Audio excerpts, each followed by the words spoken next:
Back to the Riyadh Masters as we continue on the group stage, starting to close things out here. Day 3, a few more series to play for these teams, and it's been a bit of a difficult journey for the squads in our next series. As well, we can take a peek at the schedule. LGD against EG coming up next. Yeah, it's been tough. It's been a brawl. EG, they did secure themselves a win. They have won 2-0, but they also have had 3 draws and 1 loss, so hasn't been a smooth ride for them. Whereas LGD, they're at the bottom right here. It's not where you would expect to find them, perhaps, but it's OG and LGD occupying the bottom slot. They have 1 win, 2 losses, 2 draws right now, and yeah, we're getting to the final part here of the groups. Yeah, I mean, both of them starting off pretty hot with a 2-0 victory. LGD took out OG, EG took down 9 Pandas, but yeah, like you say, from there on out, it's been 1-1s and 0-2s for them. EG losing out to Quest, LGD dropping to Extreme and Team Spirit, and LGD looking like the worst Chinese team at the tournament. Both Aster and Extreme doing very well for themselves, and we now get to this pivotal point of the group stage. We've been talking about it yesterday. 2-0 victories are important, but now it gets even more important for these squads to be grabbing wins to get out of that bottom spot in the groups. Bottom 2 teams, they get eliminated. The next 2 teams go to lower bracket, and ideally you want to be heading straight to upper bracket with those top spots in the groups. Yeah, you would want that, but for LGD here, it's looking pretty tough. They need wins just to secure that they stay alive here, whereas EG still looking like they could finish up on a pretty good record here. If they get 2 more wins under their belts, 3 wins, 3 draws, 1 loss wouldn't be bad at all. So we'll see here exactly what they can bring out. There are 2 series remaining here for both these teams to play, and 2 chances to redeem a little bit the previous results here for LGD, perhaps, who are at the bottom. Yeah, then the chances of tiebreakers. Looking at the middle of the table there for Group A, you've got 4 teams, or 3 teams at 1, 3, and 1. EG, Spirit, and Extreme. It's going to get a bit sticky as we head into that last day of groups, because today, the full day, we've got 2 more series to go. 4 streams going on at the same time. Tomorrow, lighter day with just a handful of games happening, and that's where we'll see things rounded out and finished off. Yeah, today, the hump of the group stage. Get over this with a victory and set yourselves up well to get into the playoffs.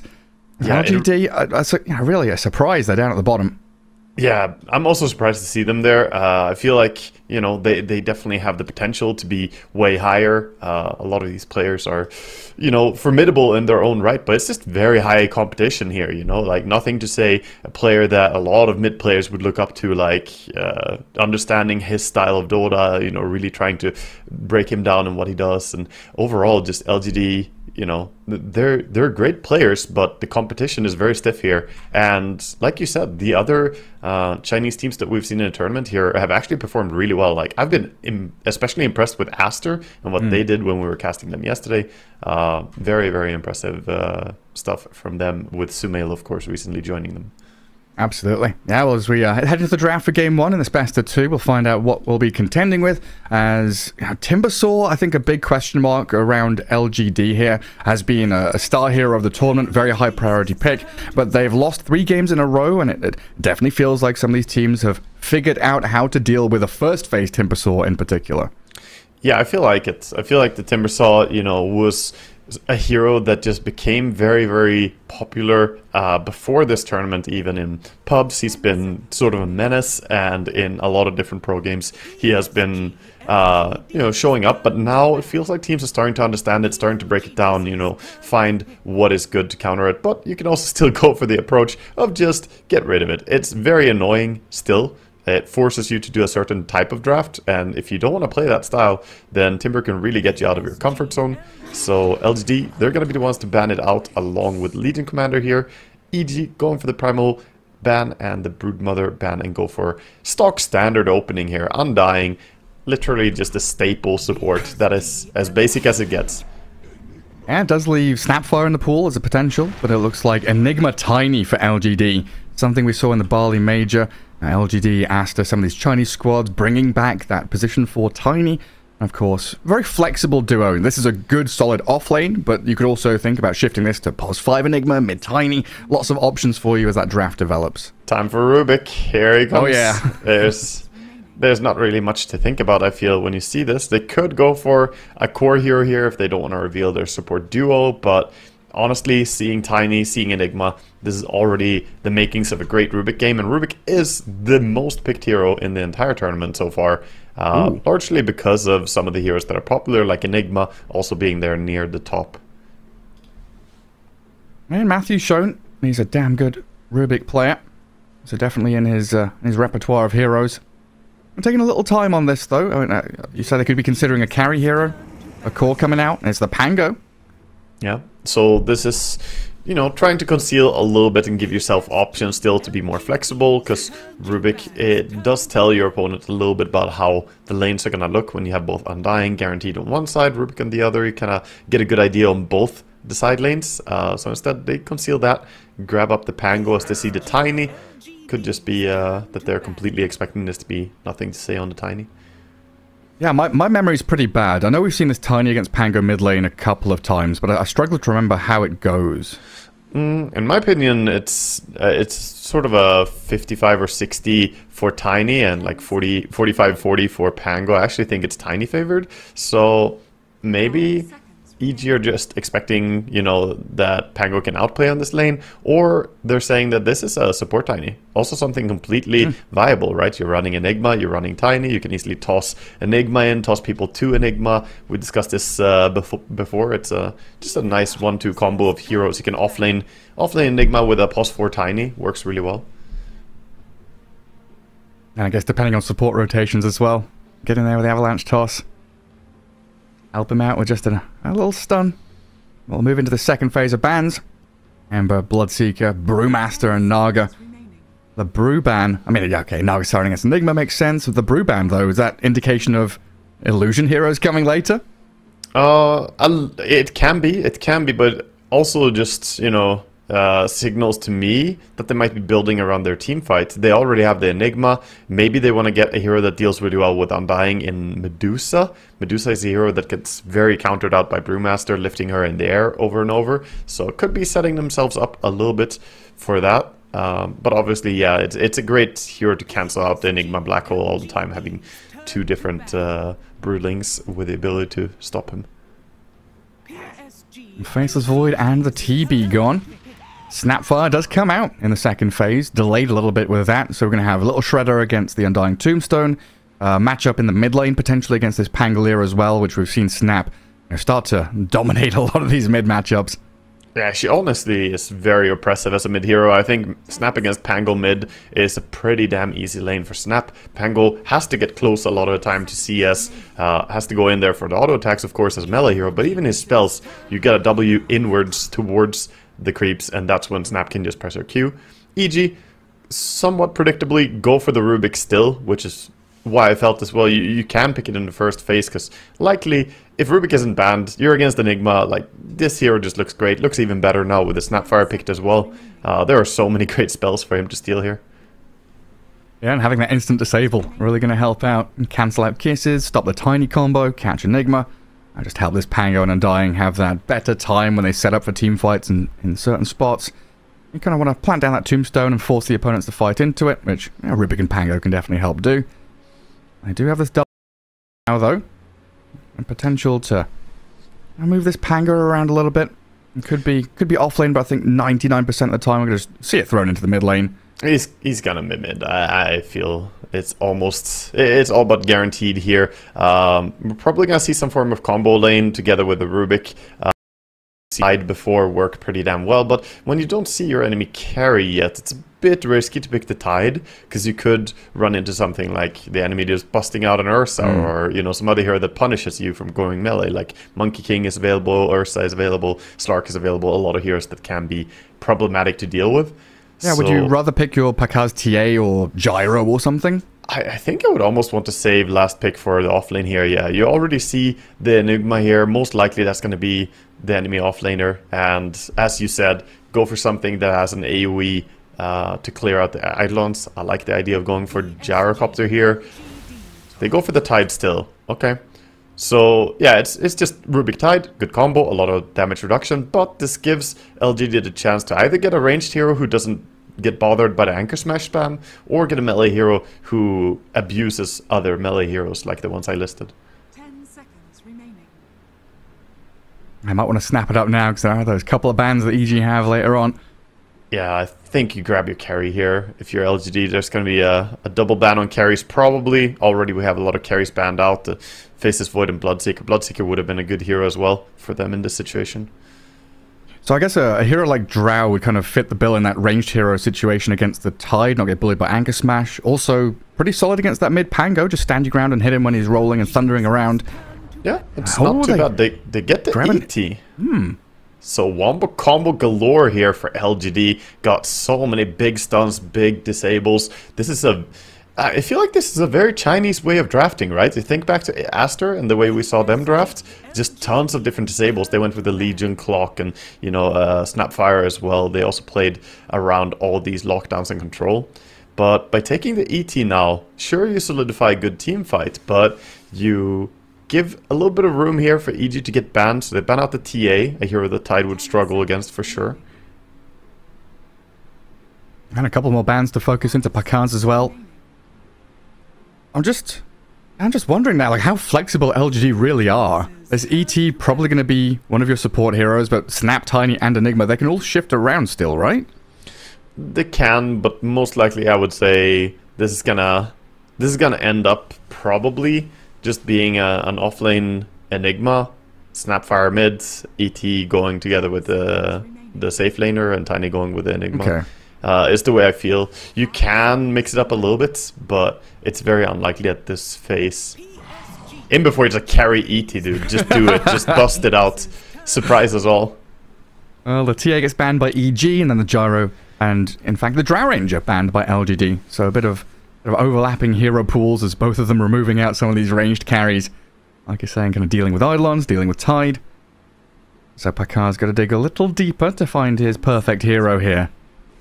Yeah, and the carry-to-carry matchup is being heavily prioritized by both these teams. And LG, they're going to have the advantage that they get to see which carry they want to play into and what carry they will, you know, react with. I think in Dota, that is probably the... After mid lane, I would say that's the most important head-to-head matchup, because a carry that just counters out what the opponent's carry does is very, very useful to have in mid-late game. So they go Medusa, kind of signaling, like, we have big team fight as well, and we get that hero to clear out the Eidolons, like we talked about, the AoE from the split shot and the snake. But now LGD can think about a diffusal hero, someone who can burn through this, or even the better mana burner of Anti-Mage. The guy with the innate mana burn. Yeah, I guess Pango, Rubik, Tide covered that, you know, PL kind of pick a little bit with the AoE they've got, dealing with illusions, and having this Anti-Mage as the last pick, though, is going to feel really good for Shiro. As we do see, yeah, that mid-snap, offlane Enigma, just like you said. We haven't seen much Anti-Mage overall. I feel like that hero is just, you know, a bit not underrated, but he's underrepresented here for how useful he can be. He was picked 3 games so far. He won 2 of them. He lost 1. I don't know exactly which teams ran him. I can look into that later. But AM in this game, it can hurt a bit, the Anchor Smash spam in the laning stage, but once you get through that mana of Tidehunter, once you burn down his mana, lane gets easier. The problem I see with AM pick here, though, is your lane. Like, you don't have a proper range support to come in and protect you and bully you and take the focus away. Yeah, you have your Elder Titan, but how much can he do against the Tide plus Rubik? I think ET has some big weights on his world-shaping shoulders here.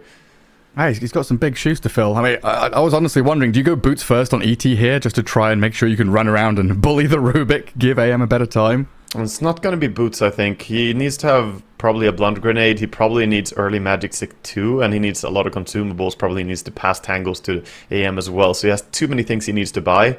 But maybe he can, you know, skip boots and get to a cheaper option like Orb of Venom at some point to try and be able to lock onto targets and run them down. Because ET, I expect him to do a lot of like suicide runs where he just runs in and punches the enemy, tries to trade down his HP for theirs, and eventually probably dies, respawns, comes back, and generate space for AM to safely get his farm.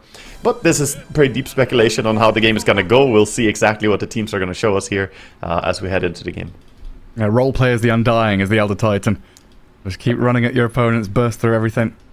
Fairly much, yeah. I think that's basically what you would want. I think AM dreams that he had an Undying Estelle, though. You know, we'll see. I don't want to be a disbeliever here in the ET, and he does have the Blood Grenade. Talking about his items, Blood Grenade, Tango, Sentry, and Double Branch is his starting build. Bakas, ooh, dangerous. A little spooky out there, and it is Y on his ET as well, right? You've got to respect the man. He's going to know what he's doing, protecting his AM. As LGD do move up into this top jungle platform, holding the staircases under a bit of dire vision, as EG do a similar thing down south.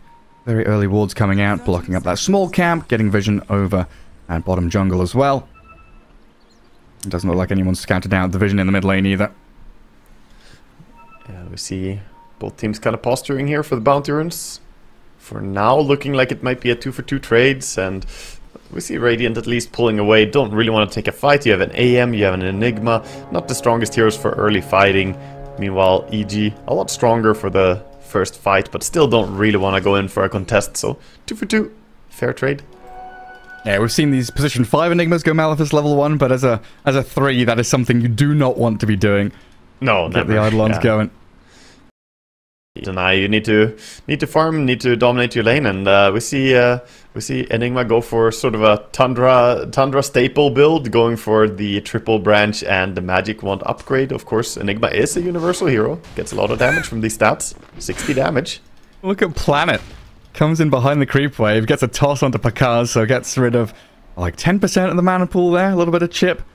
Already starting the laning phase with a bit of a bang. Yeah, doing some damage and just being a nuisance here. Of course, they want to try and keep this Medusa from getting a lot of experience, so gonna have to have Clutch Micro on his Eidolon's bottom lane. We see ET doing his job, going in and smacking, gonna be trading a lot of hits. I guess the spirit down and just sprints towards them. That's why we see him already buy a salve and send it out. He got it from the courier. He knows what he needs to do. Just stay alive. Throw blood grenades and stay alive. Body blocks up the large camp as well, so keeps that out of the hands of EG. While in the mid lane, see Smile! My god, nothing to say, just solo kills him. Level 2! Yep, that's nothing to say. Actually, he's not even mostly known for his laning dominance, usually. He's just known for being an extremely good mid laner at playing out of laning stage, so dying to him in laning stage, costly, and we see why Snapfire, such a strong hero. I did expect her to win the lane, but I did not expect that kill. No, see Smile, I know, really toeing the edge there. It's going to be a difficult spot for him now. One last hit on the Pango. And their side lane down bottom, while you Smile just continues battering into Matthew. Actually going to chase Whisper back to the tower as well. The creep wave will come in, but they're attempting a kill here. Blood grenade and the punches from the ET. Shiro jumps in, secures the kill, trades out for the Elder Titan. That's going to be a nice time for Shiro's anti-mage though. That is exactly what you need to do on your ET there. Perfect play, setting up for your AM, getting him another kill, gonna help him get towards his items faster. And he's gonna buy a Wraith Band, will help him a little bit to block some of that damage from the Anchor Smash, which is a lot of physical damage. Protecting himself. And likely we're still looking for that Battle Fury rush, right? Yeah. Maybe not the straight up rush, but the first item. Yes, it's going to be his first item for sure. Going for the power threats though, I like go Wraith Band, go Magic Wand upgrade, and you know then head into power treads and only then go for a Battle Fury. Go as many items as possible. Be strong, be competitive in this lane, because if you give up the lane to Tidehunter, he's going to be very happy and just get away with farming. But the stronger you are, you can keep that mana down to 0, and then Tide becomes pretty harmless. I just love it when a mid lane matchup, one of the heroes just sits on the enemy ramp and says, "Go on, you want to come close to the creeps, do you? I want to cookie you, scatter blast." God. Looking for another solo kill. See Smile, swashbuckles, does nothing to say. Have the range, he does. Another solo kill. This is a handling. C-Smile just holding his swashbuckle though. He had it ready. He could have jumped earlier. I don't know what he's doing. He stayed way too close. Dies. Doesn't get enough gold for his bottle before he TPs back to mid as well again. He's getting destroyed, Gareth. This is terrible. He's 900 net worth. He doesn't have bottle yet. No.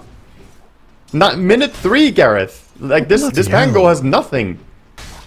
Wait, hang on. Is that net worth board? 2,400 against 950. I've not seen a lane like this since we had, Viper against Storm 6 years ago, where the Viper would just sit on the enemy high ground hitting you. This is ridiculous. Wild. Like, he misplayed as well. Nothing to say he's playing really well.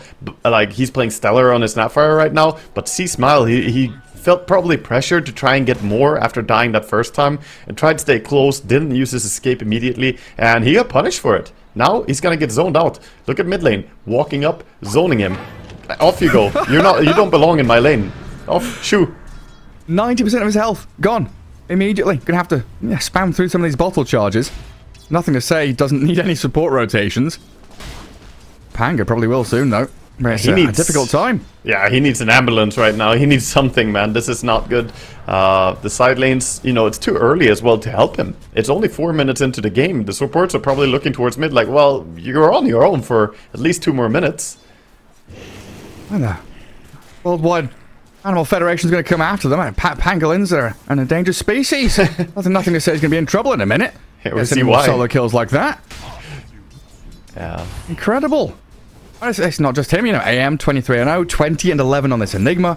Every lane.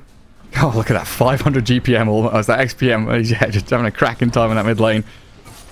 Nice. It's like bottom lane, Whisper and Matthew not able to do too much to this AM. They'll try and have a bit of a poke at him now as he did blink aggressively. He wasted a lot his of damage coming his way. Yeah, we already used the counter spell and the blink. Blood grenade from the ET. Chiro survives, but yeah, a bit of an overzealous move there from the AM. ET though going in and punishing a bit, getting a few punches onto Matthew, but he has a salve coming in, and the Tango gets past to AM. He's gonna heal top. Yeah, blood grenade out onto Planet. Picard has lost all of his mana pool, and these Eidolons pack a punch. New gonna turn onto Panda. Spends his last decay. 3 stick charges on the Undying. And yeah, I can see the Observer there. Pango's HP was dropping pretty quickly. He's TP'd back to Fountain. Had to TP base, now has to do the Walk of Shame without boots, without smoke, without anything. He's level 4 against level 6 on mid. This is the biggest domination on mid lane out of all the games we witnessed. Come on, did you need a bottle refill from Planet? Did you really need it? I mean, he'll take it, man. He'll take it. And he's sticking around. They don't want this Pango getting anything. And Why You Smile already in position to block the Ancient Camp, stop the stacks of Matthew. Might be dropping here though, as Smile's looking to get something out of this move. Kisses launched over the top towards the Rubik. Planet will help out, secure that kill. So nothing to say, grabbed his killing spree. Yeah, and Pango didn't get the last hit. The Rubik got the last hit on Delta Titan, so not even that going his way. Meanwhile, nothing to say with the D rune holding creeps under tower, making sure that the catapult stays alive. Pushing tower. This tower's gonna go down. There's no way you can defend it. Now the glyph will just delay it by a couple of seconds. There's 3 heroes from LGD here. Rubik's gonna try come in, maybe a Fade Bolt and drag. He doesn't even bother doing that. He knows the tower's dead. No point even wasting mana on it. It's about to be the fastest Rod of Atos I've ever seen on a mid lane. Yeah, so this is going to be record breaking for the Snapfire. Incredible scenes. And Whisper, really the only EG player that's having an okay time. Tidehunter looks like he's going for that Meteor Hammer build. He's got a lot of work to do. He's doing alright, he's doing alright. He's got the entire Meteor Hammer coming out now, so that's gonna allow him to start pushing a little bit more. Maybe he can use the tree lines to get some nice Meteor Hammer connections as well onto the AM and pressure him a little bit, but AM is meanwhile just doing completely fine on that lane too. And then a toss back top. Panda doesn't have that soul rip. He'll get away from there, but it's still good pressure from LGD into this top tier 1. 3 heroes all around them, and they're keeping tabs on Pakaz as well. Spirit goes over him. I just keep looking at this mid lane. Small shows for just a second, and he loses like half his HP to this Cookie and Scatterblast. And the combo hurt so bad. Meanwhile, top, the Medusa trying to farm the small camp, but look at both the supports chasing her. Panda is like, please stop, that's my carry. She needs to grow. I mean, it's meant to be a day of rest, but there's absolutely no relaxation here from EG. Panda's going to get slapped down by Why You Smile. Probably going to try the combination. Tossing back into the Eidolons. Easy kill. Bottom rune. Smile still level 5, and the deny. Nothing to say, he removes it from his hands. Oh no. Swashbuckle to high ground, but the kiss is coming. Another solo kill. Nothing he just wants out of this game right now. He doesn't even want to be here anymore. Smile, I have never seen him get destroyed this hard. He's level 5, not even 6 at 8 minutes. Meanwhile, nothing to say is nearing level 9. He's going base. He's gonna TP out somewhere, and wherever he goes, you better hope that you have a lot of heroes there to try and defend, because she's a force to be reckoned with. Death incarnate. That's what this Snapfire is. Boots, Rod of Atos. Looks like Gluttony is queued up next. Shiro starting to lay it onto Whisper, burning through his entire mana pool almost there. Cornucopia in hand, getting straight towards that Battle Fury after the treads. And pretty comfortable time for him as he's going to get the backup. Like you said, Snapfire chooses a lane, rotates bottom. Dispels such doom for EG, because when you're running, you really need your other 4 heroes to generate a lot of space. Radiant's middle tower is under attack. Panda and Matthew. I mean, EG have 4 heroes in the vicinity down here. Looking for some kind of scrappy fight to maybe scrape their way back into this game somehow. Yeah, they had a ward in the area to see Snapfire kind of back out and farm her way away from bottom. Right now, it looks like they're just trying to fall back. Generated some stacks here for Pango to try and farm. That stacks the Tidehunter would ideally be farming, though. Normally for this draft, you know, your Pango gets whatever he needs on mid lane and then plays around his ulti and ganks, whereas the Tidehunter could use the Ancients and the big camp to accelerate his game. So, yeah, you're helping your Pango get back, but now look at the Tide versus Enigma. He's starting to fall behind in that category as well, in the off lanes. Yeah, I mean, Enigma has actually skipped past that top wave. He's farming jungle and chasing into the Medusa while in that middle lane. Bottom rune spot, Pango caught out completely. See sad. No longer smiling. Destroyed. 10 minutes into this game, I think you're right. He's mentally checked out, because I definitely would be. Yeah, he tossed him in the air and turned that smile upside down. And meanwhile, Picasso on top lane, he's a little bit happy here. He's going for some Eidolons. Got a few, got 5 Eidolons from the previous spawn and threatening to kill more right now as he's hunting. Yeah, that long-range catch, just Planet setting it up, allowing the Rod of Atos to come. Swarming the map now. LGD and keeping AM all on his own down bottom, so he gets solo XP, free farm completely towards the Battle Fury. Picard's the lava globs landing on him. Hellbear Smasher going to slow him down. News here with a little bit more damage to help out the Snapfire. 10-3, a 6k lead, 11 minutes in. This could be, you know, the quickest game of the group stage. This really looks like they're about to take this game by storm. 6,000 lead, like you said, and they're invading, they're playing aggressive, they're exerting their pressure on the map after winning the laning stage this hard. And yeah, this is a Snapfire that's actually showing up. You know, we saw Aster playing Sumail's Snapfire mid with 8-0-0 early on. We already have a 7-0-0 on this Snapfire, wanting to make it 8 on mid. I mean, LGD really turning up the heat here. Oh, Planet. Didn't have the toss back capability. Won't get the catch on Panda. But yeah, so this is what LGD needed. Like we said, pre-game, they're down at the bottom of the group. They need victories to stay in the tournament. And what a way to start off this series against EG. Yeah, absolutely fantastic. And meanwhile, EG, well, they're in a good spot right now in the groups. You know, they certainly are not comfortable enough to be able to accept a loss. So, obviously, this is only game 1. Rubik, or Undying, a little bit close to the enemy there. I mean, it's not completely over, you know. We've seen comebacks. We've seen this ability for Medusa to hit her timing, get into the stride. And it's going to take, you know, another 8 to 10 minutes though, so you've got to weather the storm, kind of let LG run over the map a little bit here. Panda going to be that frontliner, making sure that none of the cores are being touched. If they go on the Undying, okay, whatever, I'll feed away a life here or there, as long as I can get the farm up on my cores. I think they need every single minute of Ancients on the side of EG right now that they can get. If they have a minute of Ancients that's not being farmed, it should be stacked. They need big recovery here. There's such a deficit of net worth, and missing any form of farm cycles on that could be terrible. I think it's Undying's job to just try and create space, bait people, and then they stack up and try and get farm. Atos catch up top. LGD being disciplined about this though. I think the Tombstone, yeah, was dropped in a very nice place by EG, so LGD wisely backing away. And now, from the high ground, they'll rain fire and hell down onto the Rubik. Whisper and Panda waltzing forward, thinking about this play with the Ravage. But they've got a toss up on the Undying. The Meteor Hammer Ravage looks like it'll connect. 2 people caught up in it, but news there with a black hole. 2 of them sucked into it. The event horizon not escapable, but Pango. Oh my god, the combos. C-Smile crashing on the Tiny. Some big combos landing, but LGD running out of gas a little bit now.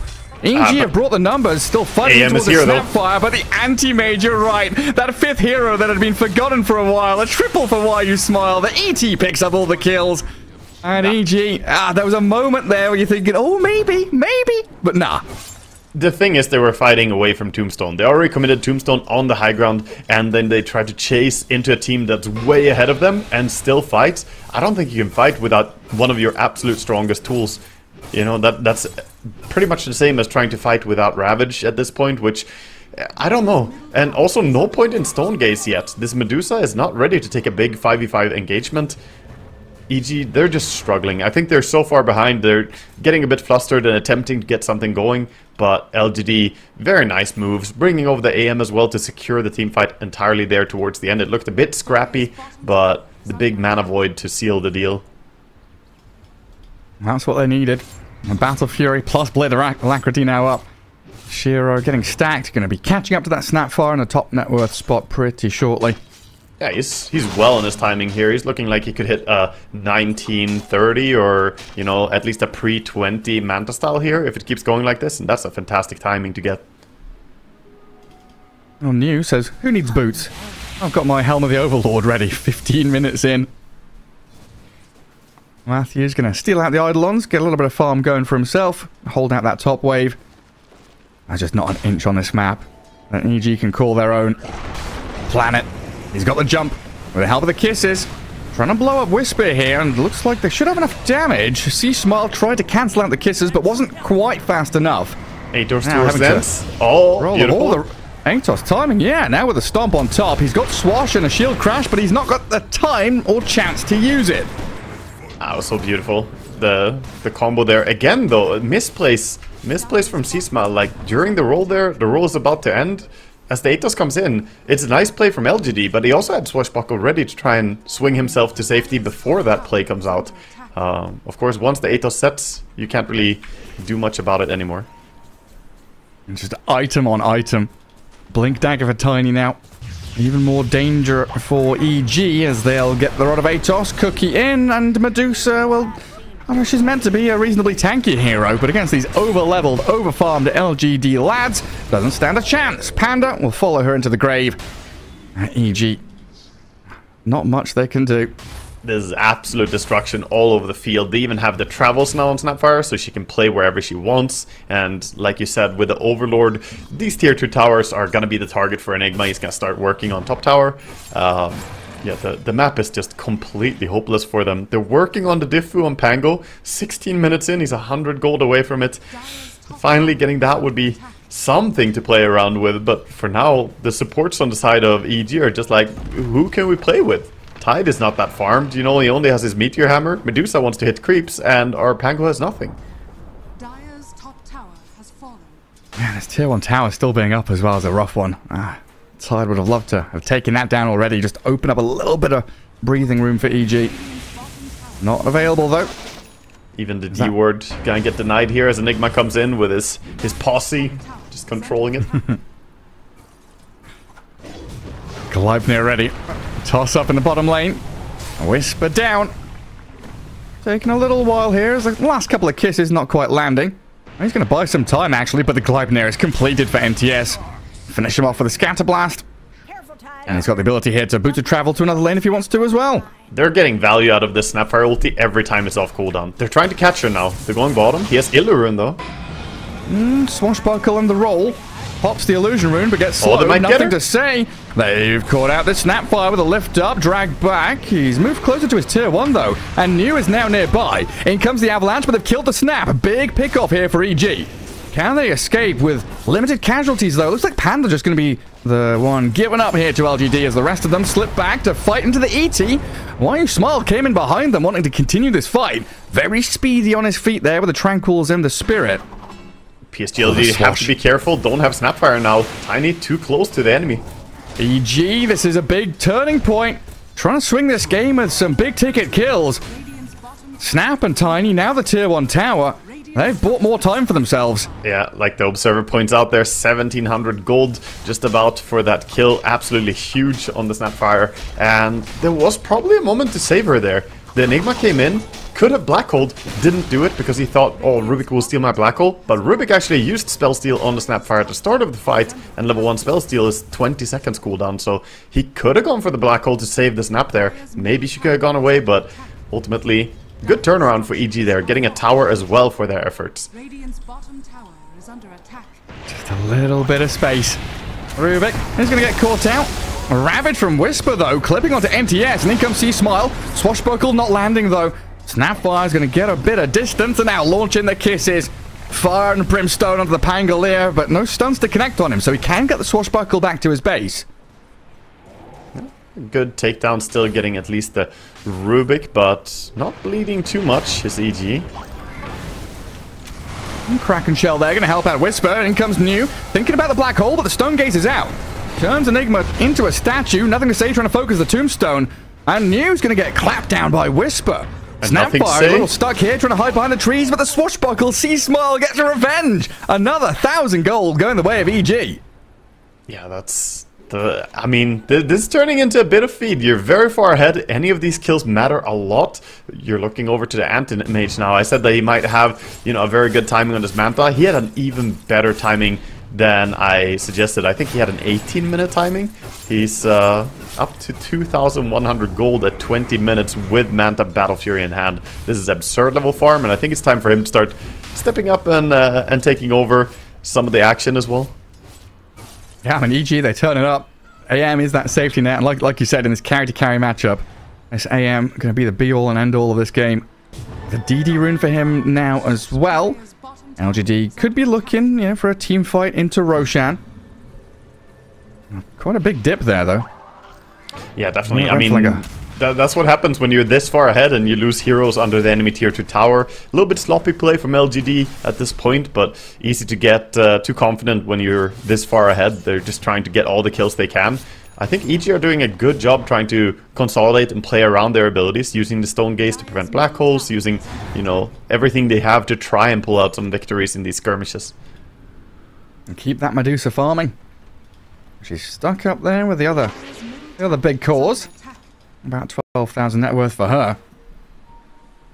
LGD hunting. Won't be able to find anyone, and they can't progress past that tier 1 bottom lane. Still standing there for EG, which allows them control of their Ancients and their Tormentor.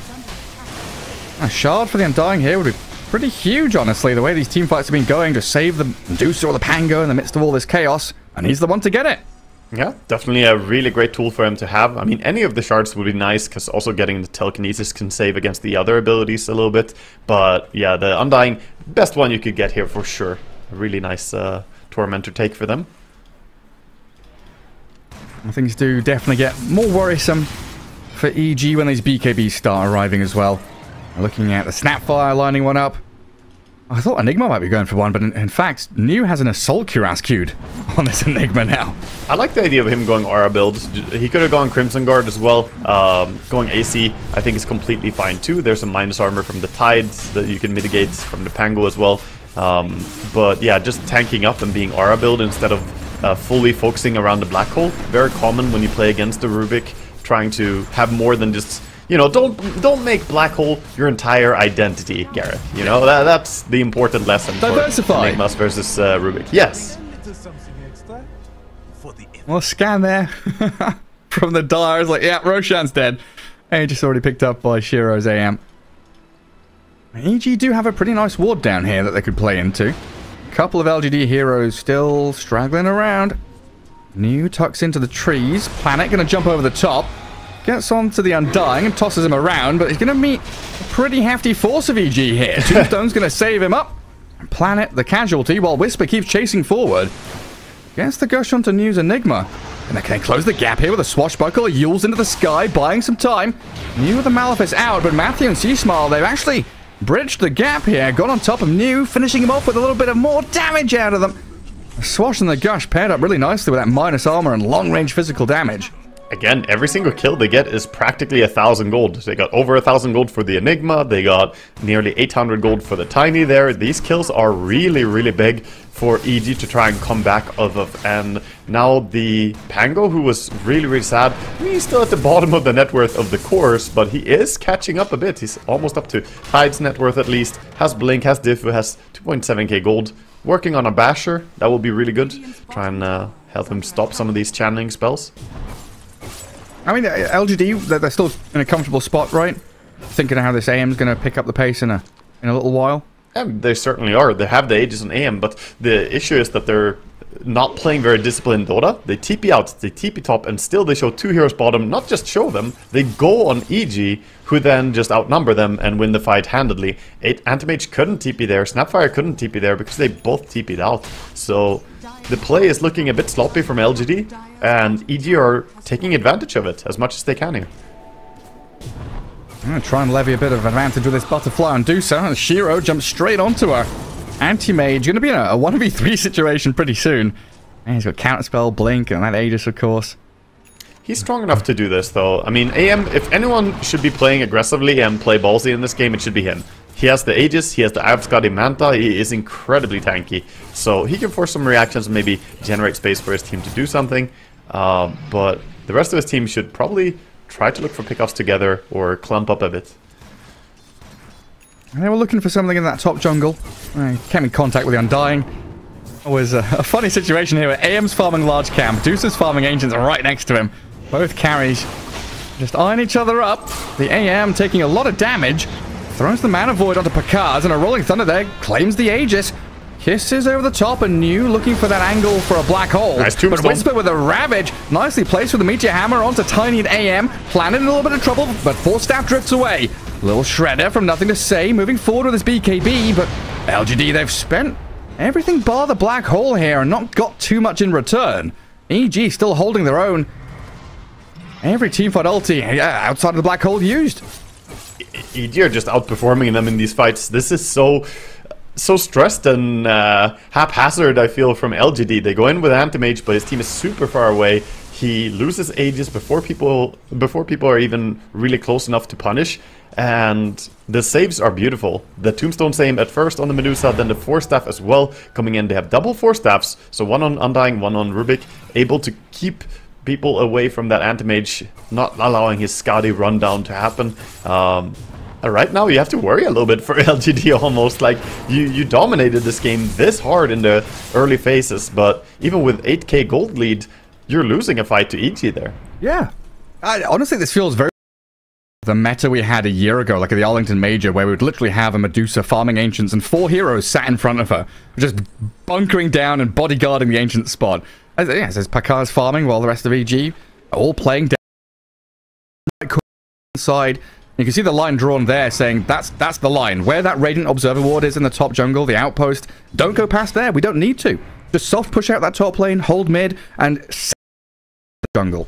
Yeah, EG doing a great job just tightening up their play here after what was a super rough start. But they, you know, working themselves back into it. They just need to keep baiting LGD into is a favorable engagement and then turn it around. Meanwhile, I want to look at this Medusa, man. She has Butterfly, Manta, Crystallis, and 3,300 gold in hand. She's getting to the point where her damage is actually going to be very, very high, and you can't just blink and willy-nilly with Anti-Mage anymore. You're going to get punished for this.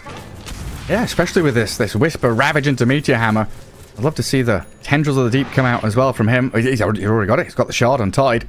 Tons of chain stun available for EG to protect Pakaz. So what's that? Silver Edge completed. Titan Sliver picked up as well. Big timings here. BKB on the Anti-Mage as well. So they're looking for a fight into the triangle, trying to catch Medusa. Not gonna find her though. Matthew shadowing the Medusa right now, spotting Shiro's AM in the mid lane. Look at Undying. He's just locked onto this Medusa there, trying to protect her. If they jump her, he's ready to immediately Tombstone, always staying within range to save her. It's sort of like Wisp gameplay, you know, you just kind of follow around and make sure that you keep someone safe. With the mouse cursor is hovering over the Medusa with quick cast Tombstone ready. It probably is. It probably is at this point. Now have Glimmer Cape on both Rubik and Undying, so doubling up on the save items again. The amount of ways that they can protect and save this Medusa now, just growing. Alright, we'll need some reveal out of LGD. Currently, none of them are holding any dust or sentries or anything. And as I say that, Why You Smile gets dust delivered. Yeah, they will react and they will get it. There's dust on this Tiny now planet as well. See Smile, not going to have access to Ancients. Already cleared out by Shiro. Such a confusing game, Gareth. Like, we felt like this might be the shortest game in the tournament if it kept going the way it started in laning phase, and then in some weird way, LGD kind of lost their advantage to what now looks like, you know, a rather normal game. Sure, advantage for Radiant, but it doesn't look like the laning stage was that terrible anymore.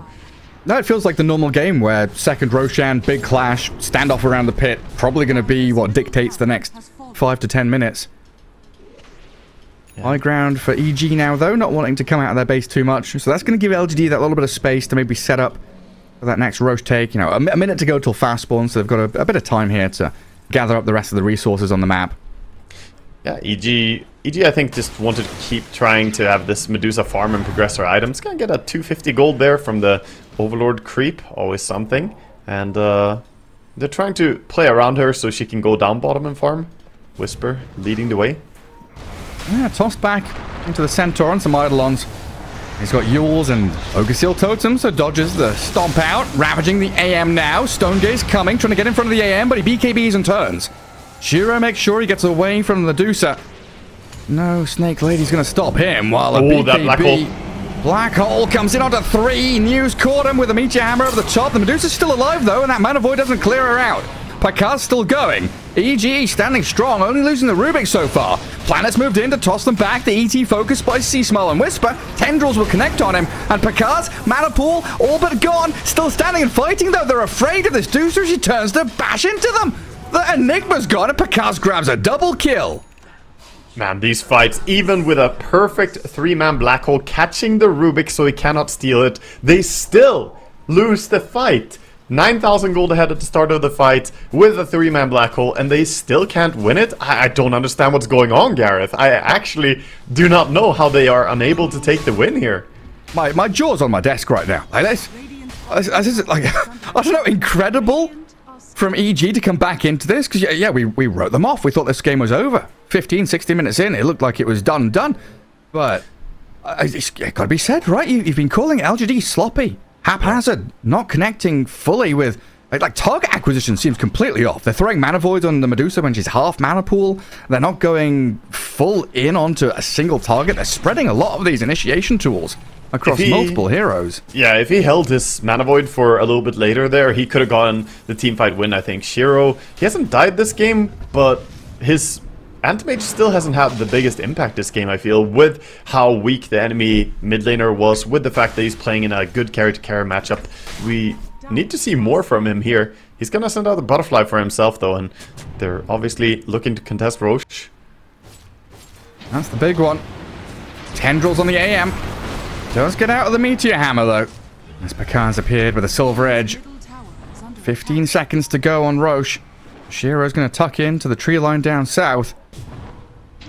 Scary times here. I mean, LGD, they're still out on the map. A hero mid, a hero top, pushing around, but Shiro's getting chased down. Planet and Wave Smile nearby, protecting the anti-mage as best they can. Nothing to say, he's splitting. He's splitting hard top, pushing. He's going to get caught, though. He is lifted up back towards that tier 3. BKB TP will successfully get him out of there while the fight continues to brew down bottom. Okay. Seasmile is in onto the Tiny. Medusa fighting with a Ravage from Whisper, aiming for the anti-mage. Chain stuns galore, but Shiro pushed up through the BKB. Still going to blink away. That stomp by ET saving his life there. Very important stomp by ET. But yeah, the Snapfire canceled their TP out from top. Rubik's still going to be successful in shoving her away and defending top. And now it's EG going into the Roche pit. Antimage doesn't have any HP. He can't go over there and contest it. This looks like it's going to be an Aegis for EG here. Yeah, adding a Solar Crest for this Medusa to help out. I mean, Matthew having a few struggles against the Thunderhide pushing around, but it looks like he's guarded the tier 3, kept it alive on like 1 health. While LGD, they come in just a little too late towards this Roche fight. Aegis already grabbed by Pakaz. And EG TP out. Yeah, on the hunt now, trying to get some punishment here, but not going to be in time as EG cleanly escape. Now with the cheese and the Aegis as well. Looks like Medusa is going to hold on to both. Try and generate as much safety for herself as possible. And Seasmile actually about to have an Aghanim Scepter complete here on Pango in just a second. It feels like he's recovered after, what was 0-3 in lane, getting solo killed by nothing to say. He's back in it. Yeah, I mean... Even the Rubik has a ton of money saved up. I think the big story is the supports from the Dire. And of course, Picasso and his Medusa has delivered really, really well. But Rubik and Undying have kept them in this game. Like, it feels like Undying and Rubik have just not accepted that this is going to be a loss. They've been fighting so hard, saving people and setting up. And also, of course, some nice stunts by Whisper. He's, you know, led the initiation, had the hard job of leading an initiation into an enemy team who's 10k gold ahead of you all the time. But now, with that Tormentor as well, they're only 5k gold behind them. With Aegis and Cheese as well, it's practically even at this point. Yeah, I mean, it's just incredible resilience.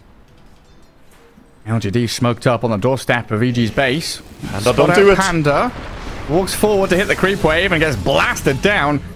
Lose the Rubik as well there. Shiro moves in. LGD looking for the barracks. They slept up the Deucer, catching her out. Can they finish her off through the mana pool? They can quickly as well. Oh, they don't buy back some support. BKB Black Hole New's going to come in to catch up the Deucer and toss the Tide in towards them. All three caught up in it. LGD finally get the team fight that they've deserved. See Smile and Whisper. They're going to get blown up as well. 4 heroes down. And it's all up to this Pango to try and defend. He'll get stunned, taken out by MTS. LGD, at long last, securing a massive fight victory and a lane of barracks. Yeah, they're going to get this even through backdoor protection immediately, going down towards mid, getting that tier 2 tower on Enigma, and then mid-racks falling. This is probably just going to be at least 2 lanes and then back out. They're going throne even. Medusa doesn't have buyback. Oh, yeah, this is really sad to see. They got greedy, trying to push up top there with the supports. The tower was low HP. Yeah, and LGD, they just flick the switch. Click into 5th gear, thinking about what Xiao 8 would be saying to them after this match if they had lost it after such a tremendous lead. Get into the throne. Tombstone dropped, but EG now out of resources. Whisper and Matthew trying with the tendrils and the fade bolts to hold them back, but Shiro's AM is out of control now. They did so well to hold on to this game, EG, but LGD's initial performance, the laning stage, and then that final team fight just to round it off, secures the Game 1 victory. Man, what a roller coaster of a game. I mean, from the start, it looked like it was going to be LGD without any contest at all, just easy game. But then EG, they really showed good resilience here and perseverance staying in this game. As we see some of the highlights here, the very nice black hole. This was when things were still looking very smooth for the side of LGD. They were dominating up until this point, and Antimage coming in on the Medusa. This fight is also a clean fight for them. That comes in right at the end. Clear them up. This was the fight where it's like, oh yeah, 14 minutes in, looks pretty much over. We didn't have EG guarding their towers. Here it gets sloppy though. Here it gets sloppy. You can see the fake pumping of New there, thinking, I want a black hole, but the Stone Gaze was out. Couldn't quite get the angle he wanted. Yeah, and they do a good job playing around their tier 2 tower on EG. When you're behind, fight close to towers, and of course the moment they tried to go up here and farm with the Undying, Rubik was there to Fade Bolt and push out the lane anyway, so a bit greedy of him to go out as well, but it's hard to play without making any mistakes in a game like Dota. There are going to be moments where you think you can get away with something, you get punished for it. Yeah, I mean, you're on a precipice there. You're staring over the edge. Nothing but a chasm of doom below you as LGD. They land that BKB black hole and round things out. Game 1 victory. What they've needed. What they absolutely required here in the group stage for the Riyadh Masters. Down at the bottom of the groups. Needing every win that they can take. Well, they secure themselves the, at worst for LGD, it's going to be a draw here. And after a game 1 like that, I feel like game 2, they should probably feel like we can go in and take this. This is our game to win. But EG though, the tenacity, I wouldn't be surprised to see them swing back here and turn this into another draw actually. I feel like EG dealing with the situation they were in as well as they did was very impressive. Yeah, a bit of a wake-up call for EG there against this LGD squad. You can never write them off. Game 1 goes the way of the Chinese team as we'll take a quick break and come back with game number 2.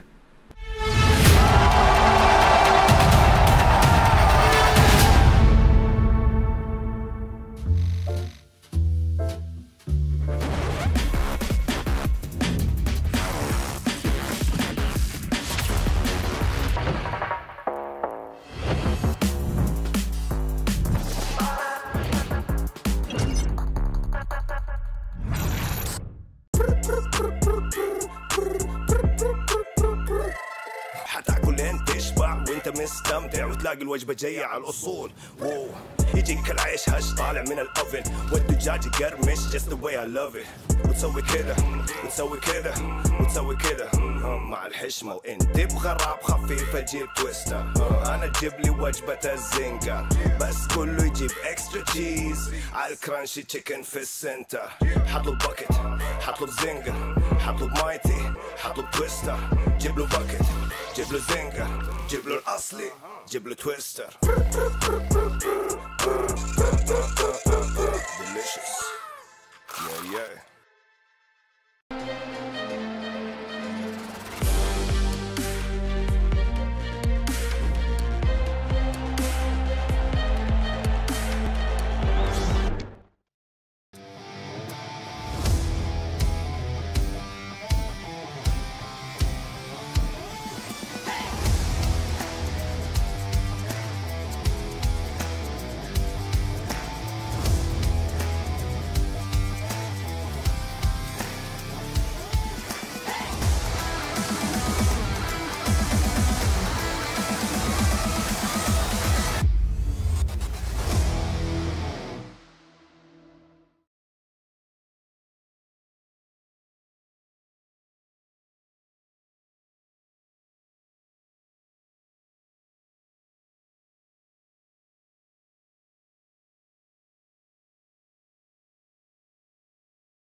Welcome back to LGD against EG. Best of 2 in the group stage here for the Riyadh Masters as LGD. An interesting game 1, a victory for sure, but not as clean as it started out. Yeah, it could have been a lot smoother. It was a fantastic start there. A lot of it on the back of nothing to say on what he did mid lane there. Absolutely dumpstering on the mid lane. It was, the hardest mid lane outplay that we've seen so far. But they didn't transition very smoothly into that late game, like ending the game. EG showed some really good resilience. They played close to towers. They took some favorable fights when LGD were split up. They recognized when there were moments to take fights. Sadly, though, for them, they still get handled in the end as the anti-mage was too much to be stopped. He could go in and just pick off whoever he wanted. And ultimately, LGD one game up here. But yeah, there were signs of, lack of discipline, perhaps, that could be abused here. And we'll see if EG swing back harder in this game, too. Yeah, especially when it became very apparent that EG had a complete game plan. When things, slip away from them, this avalanche is coming towards them, they really held on with both supports kind of standing on ramps, making sure that none of the cores were being caught, and just using that kind of natural terrain to their advantage, making sure that their Medusa was tucked away in the Ancients near the Tormentor, going down to that bottom right side of the map as the Dire. And yeah, LGD, in the end, come out with a massive hit up in that top tier 3 to finish out the game with a nice black hole. As we do move on into this game 2 draft, Enigma, Primal Beast, Legion, and Timber being banned. Yeah, so getting rid of that Enigma, definitely an annoying hero to play against, I think especially for a team like EG. I think EG, one of the teams that rely pretty heavily on Pakas becoming an absolute monster, like him needing to be a big, beat everyone up alone type carry. You have a lot of teams playing a bit differently around how they lean on their carry, if it's a more active role, if it's more space creating, or if it's just heavy farming. And I think when you play the style that Pakas plays, you don't want to deal with Enigma. He just automatically saps away some of your farm in laning stage. He will be pressuring your safe lane. Tier 1 tower might fall very early, and Tier 2 tower not going to be safe if he goes for that Overlord build. So then it becomes hard to get as big as you want, and I think EG, they just want to give him the best possible chance to grow in this game. Yeah, especially when, we get into that topic of farm distribution, you hit the nail on the head where Pakas, getting the majority of the pie there. But even Whisper, greedy from the off lane, very often leaves C-Smile in an underfarmed position, and then when C-Smile's behind in lane, having to catch up, trying to steal farm away from Whisper and Pakas, things get a little messy. We'll see how they go this game. And yeah, of course, C-Smile, one of his signature heroes, has always been that snap. Losing to it so hard in the mid lane has got to feel pretty bad, but now he gets the chance to turn it around. Yeah, he's gonna get to have his hands on this hero instead. We'll see what LGD want to do, what Nothing to Say is gonna show on mid lane as they open up with the Undying and Mars here. So getting some team fight, getting some lane control. Definitely solid openers in general. And EG going for a hero that has been having amazing success here, I want to say, at Riyadh Masters. Batrider. I think he's been very, very crucial in a lot of games that we've been watching. His overall win rate is fantastic. 47 games played, 62% win rate right now. That is, pretty good. Actually, as I said that, it's 49 games played, 63% win rate. It climbed even today, Gareth. He's getting even stronger. More power as the days go by. Yeah, I mean, something that Whisper has definitely leaned on as this Batrider to go into that offlane, crush their opponents, and get himself up and running. But this is feasibly also a Matthew hero in position 4, so keeping things relatively open coming out of that first phase. Now into the bans. Brewmaster, Faceless Void, really focusing on these teamfight chaos heroes. Yeah, teamfight is definitely going to be a bit of focus from both teams here, as you see both the Mars and the Snapfire both have a very good presence, and comboing that up, with even more control would make the Tombstone go out of control here for LGD. If you can have both Mars Arena and the Chrono, very hard to bring down the Tombstone in fights, can complicate things even if you do have Snap. So even with Snap here, they fear that a little bit. Naga Siren being removed as well, a hero that we have seen be incredibly powerful a lot of games with combos as well, like we saw yesterday, the Aghanims combo on Naga Siren with the Aghanims Disruptor, sorry. Oh, Shadow Team going out, a bit of save up against the Bat. I actually saw an interesting, I think someone posted a thread earlier today about EG and the Legion Commander situation, where they're currently 5-0 when they've been able to pick Legion Commander, and they're now 0-6 when Legion's banned. So it looks like LGD, they're onto something first phase banning this Legion, because they're pretty flexible, EG, putting it like 1, 2, 3, and POS 4 as well. Yeah, we saw Picasso playing his carry Legion, and I'm surprised that any team would run support Legion anymore with the changes to the W, that you can't give as much utility with that anymore. And you also can't nuke from far away with your Q. You have to go in, so it doesn't fit as a support, but certainly they're happy to play it in every single core position. We've seen that. Gonna go with the TA here over on EG. When you see Undying and Mars is a very good lane matchup for TA to be against. Looks like they're just happy to get good lanes here. Yeah, a pretty good setup there, not just the ET pick, which they grab now, but having Snap and Batrider kind of being the initiation frontline team fighters that give TA that ability to be a little more patient, but then that patience can be undone. Disruption to buy a bit of time, Storm Spirit very good at finding heroes in the fog, maybe LG lacking a little bit of vision for their initiation though. Yeah, possibly, but at least they do have, if they fight during nighttime, they have the advantage of that 1800 night vision tombstone. Right. You can plant it down and you just see everything. It's very awkward that it has night vision. I did not know that for the longest time, and I don't want to think about how many times I died to that. And that's even after a nerf as well. It used to be even better. Yeah, no, it's pretty incredible.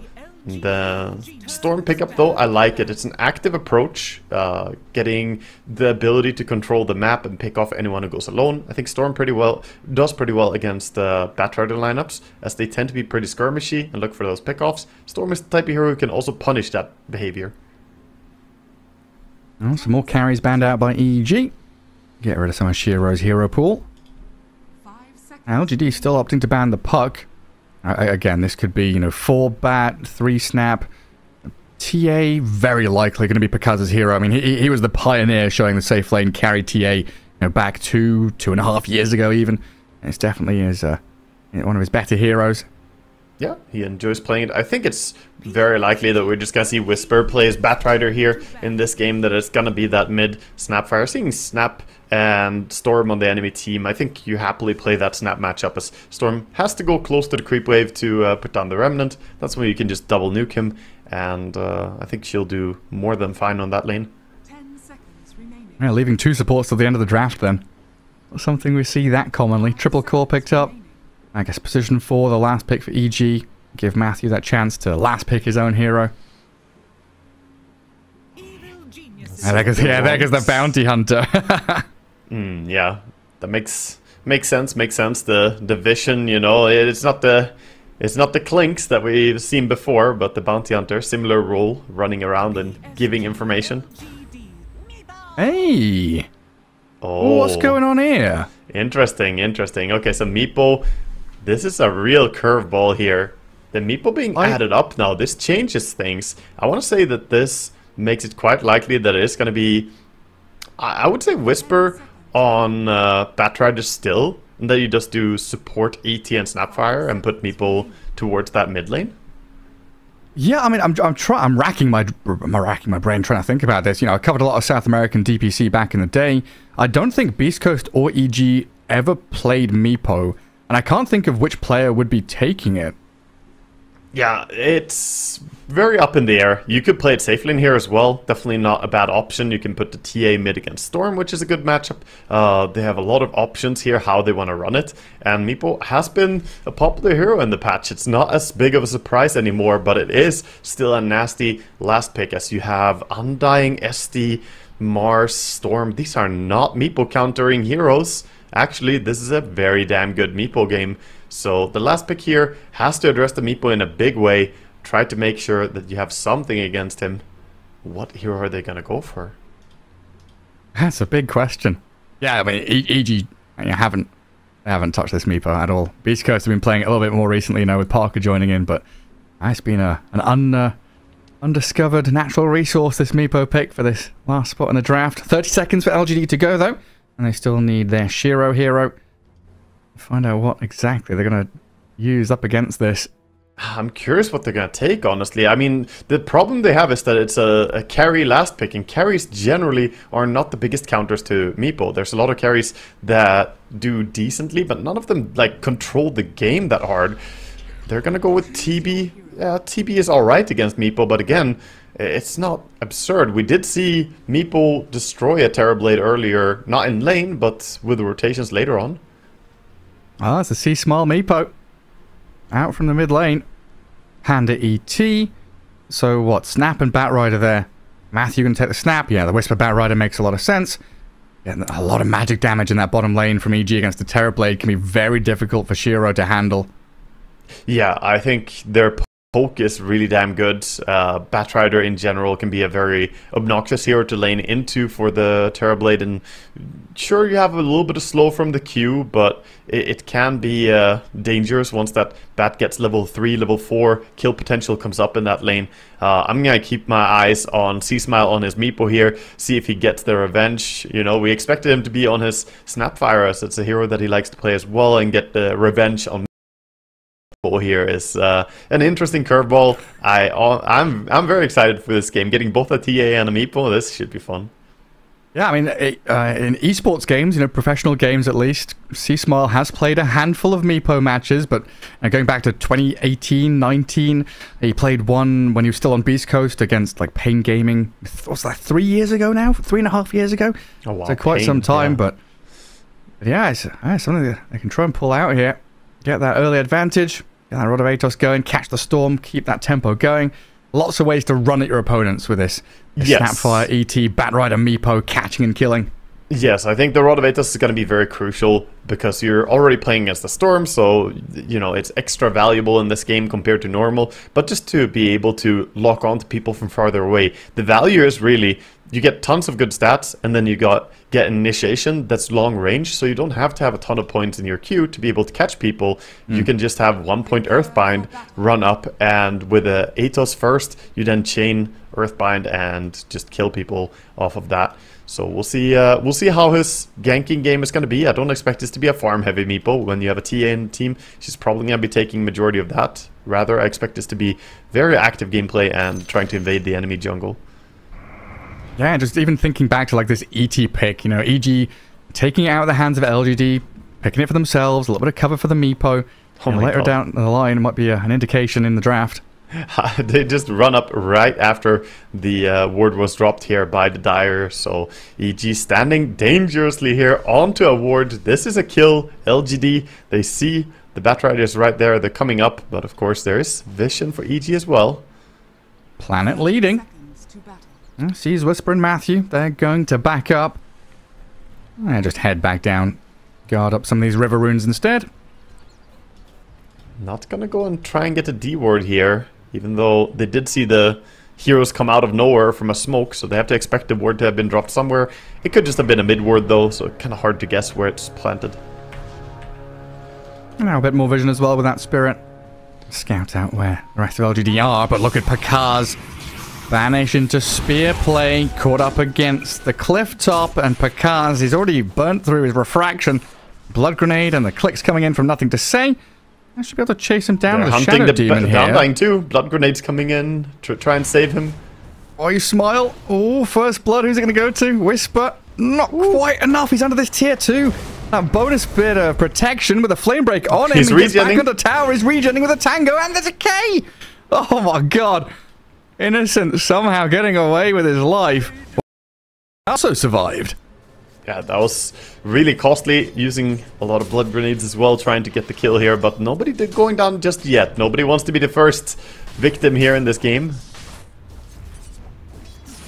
And then all eyes on C-Smile's Meepo. In the mid lane against this nothing to say Storm. Cheeky little deny on the range creep on the tower, but Storm also 2 denies to his name so far. First few levels should be very good here for Storm, and so far, nothing to say. Is doing a good job bullying the Meepo as much as he can. Yeah, super solid against these melee heroes. And they want to get in the wave. Storm can combat that nicely. Why you smile? Not going to get the courier snipe there, but still bullying back the snap as best he can. Protect that TB in this early laning stage. It's just all-out aggression. Everyone's spamming their spells, burning through entire mana pools in the first minute and a half here. Just getting that little bit of chip damage, burn through the regen, and look for kill threshold.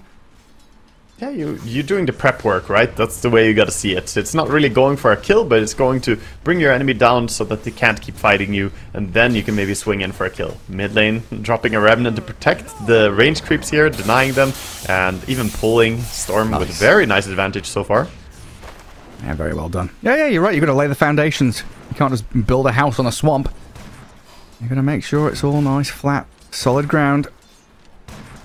Matthew, 10 stick charges already. He's in a good spot here to play forward. Try and get some damage onto Shiro. I'm looking at this mid lane right now. It's looking tough, Gareth. 13, 14 now to 6 versus 3 or 4 and 1 on the Meeple. C-Smile sort of having a repeat of what happened last game. Of course, not getting killed yet, so that's always something. And it is hard for Meeple until you get level 4, but yeah, this is not a good start. Well, look at that, zoned out the lane with a Remnant as well. Has to go back up the ramp. So another potential couple of denies here for nothing to say. Just a masterclass by nothing to say on mid laning in this series so far. Superb stuff. Not dropping a beat. Whisper and Matthew, probably the lane that we look at here for EG to kind of pick up the pace. Level 2 up on the snap and bat now. Look for that potential level 3 to chase over the top of this TB Undying. So far, so good from LGD. You know, Shiro, he's free farming, getting some denies in there, and they just keep dragging the wave back to their tier 1. Yeah, they're pulling it back, and it's very difficult for EG to play this lane because of Undying, how strong he is. He actually goes in and gets double denies there against the Batrider as well. Bottom lane, trying to farm the pull, gets speared into a Centaur stun. TA gets passed into that Centaur. And the neutral creep's working against him. Planet's even looking for the deny, but because he'll get it. Centaur, he won't though. In the meantime, Panda just going to try and control up that lane. A little pull forward. Storm almost at his Falcon Blade, but a TP into this mid lane as C-Smile is hit level 4. That power spike you mentioned, Blood Grenade forward, a cookie from Matthew. Scatter Blast, the poofs, and just enough to touch him. Kill off the Storm, and Planet's rotation not going to get too much here. That was so clutch. They needed that because Storm... Okay. TP. Well, it's going to do something nice there for them. Stop the TP and force the Meeple to run his way back to base instead. But that TP in by Matthew was really important because Storm was dominating the Meeple really hard. The moment he hit level 4, they play around Power Spike. Top lane, TP gets forced by Terrorblade. Batrider threatening them there with the 6 stacks of sticky napalm, a bit too many. Yeah, again, kind of dipping back into this, more regular build, the older build with the sticky napalm coming up. Not maxing out the Firefly, which is the more kind of farm-oriented build we've seen from some of these offlane Batriders recently. Yeah, there are so many different builds that you can do, but Whisper likes doing this. He did it last time as well that we watched him, going for 2 points in sticky and flame break. I think it suits very well for Blood Grenade gameplay as well, because you can play kind of far away. You don't have to run in, commit deeply, and then get killed by Metamorphosis. You can kind of sit at a comfortable range and harass. So it's less commitment and still very good harass damage. This puts the fear into your opponents, the TB. Oh, I've got 3 stacks on me. I've got to go back to tower, miss out on a couple of last hits, and that's going to accelerate the Bats farm every time they leave the lane for a little bit. And get on top of why you smile here. Blood Grenade, a couple of stacks of Napalm, and the ET rotating in. Killing off this position Decay? 5. Decay stacking up, but he's still going to fall. Shiro?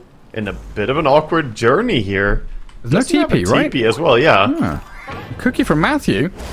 Can I set this up? I mean, oh no! Oh my god, Whisper, you absolute beast! That's when you leave him there. Purpose. Don't kill him. Leave him. Don't kill him. Don't kill him. Leave him. Keep him prisoner. Yeah, you could actually have left him there. He had no TP, and then they have a ward on the cliff already. They could leave a support to try and snipe the courier for a while and just imprison your enemy carry on the cliff. They're gonna cash out immediately though, just get the kill. I mean, there's no shame in it, but I would have liked to see them just, keep a little prisoner there. Make their own Azkaban. Okay, thank you. I was literally about to make the same reference. E.T. would make a good Dementor. Well, yeah, he's got Sunder, right? It's literally what they do. Suck the soul from you. Well, Shiro gonna be pretty happy he died and gets to return to farming. Or Planet getting run at. Sea Smile and Panda chase into the Shadow Demon. Already spent his disruption to hold them back. And Storm, he's zipped forward here. Nothing to say, gonna get slept up, and they turn straight onto the SD to pick him off. Nothing to say with a pretty good amount of damage, and a nice spear from New catches them both with a God's Rebuke. Wow, that's really big payout there for the Mars rotation as well, getting double kill. Gonna accelerate his game a little bit. He already has the face boots. He's gonna add up a soul ring with this as well, so gonna have his mana to keep spamming spells. Goes back bottom where TA is pretty happily farming, and not too unexpectedly here the TA is having a good laning stage, but I think that was hard to prevent in this game. Yeah, sure is. But with that move, 3,500 net worth on the Mars, phase boots up already, getting closer to that level 6, and they'll rotate a couple of heroes down south to meet him. Nothing to say with Planet here. Can they find the TA farming jungle? They know it's almost guaranteed that these couple of camps are going to be cleared out by the TA. And there she is. Disruption into the poisons. Set up by Planet. And Pakar's limited options to get away from this. Wrapped around on by the Mars as well. EG just going to leave their carry to die. No chances there. Get something else done on the map as they take down Why You Smile. Good rotation. And back towards mid lane. Nothing to say. Having a nice little gank and impact there towards bottom lane as the Mars now going to push the creep wave under tower as well. Meanwhile though, EG are not trying to be any slouches. They're pulling the camp on top and pushing under tower as well. Now, where does Pakar's go now? Does he go bot again, Straight or does he just say ancients. screw it, left side?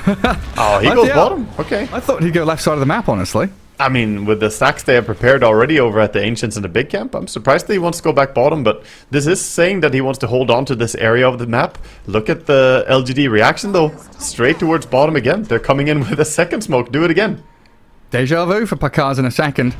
No disruption set up this time, but it's going to be Blood Grenade, Remnants, and a Tombstone. Oh yeah, spear the TA as well. Pakar's a little bit of distance, cookied off to the left, now to sleep on the storm. Maybe an answer from EG to bring down Nothing to Say. Arena from New, gonna try and hold them in place. And Nothing to Say is popped as one, still a little bit of mana to play with, but no TP. He's not gonna be able to get out of this. Just die to the tower, get the high five from it too. Jumps in, he can choose how he goes down himself, but that is a dieback on TA. Well, she didn't buy back, but back-to-back deaths, and that's going to put her at a Walk of Shame. This time, the Walk of Shame is going to go towards the Ancients that are going to get pinged out by both Bat and Snapfire. They're like, yo, we prepared this for you, go take it. TA heading over there. Wagga. Yes.